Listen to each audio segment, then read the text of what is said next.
Welcome to Pindar Poetry. We hope you learned something new. In this video, I will explain how to make chicken noodle soup without chicken broth. First, you'll need to create a flavorful base.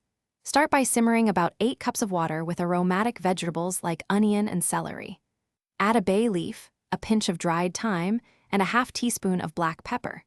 This simple combination will build a delicious foundation for your soup, ensuring it tastes rich and satisfying even without pre-made broth. Once your base is simmering, add about 1 pound of boneless, skinless chicken breast or thighs directly to the pot.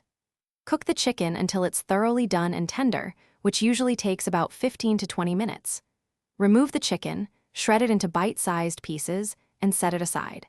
Then, add about 8 ounces of egg noodles to the simmering liquid and cook according to package directions, usually 7 to 10 minutes. While the noodles cook, you can prepare your vegetables. Sauté 1 cup of diced carrots and 1 cup of diced celery in a separate pan with a tablespoon of olive oil until slightly softened, about 5 minutes.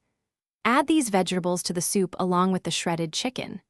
Taste and adjust your seasonings, adding salt, black pepper, and a 1/4 teaspoon of garlic powder as needed for perfect flavor. Once the noodles are cooked and the vegetables are tender, your homemade chicken noodle soup is ready to enjoy.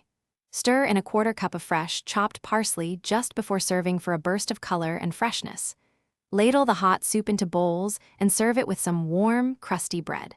This comforting meal is perfect for any day.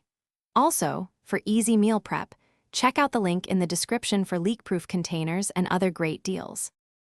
Thanks for watching. Consider subscribing if we helped you.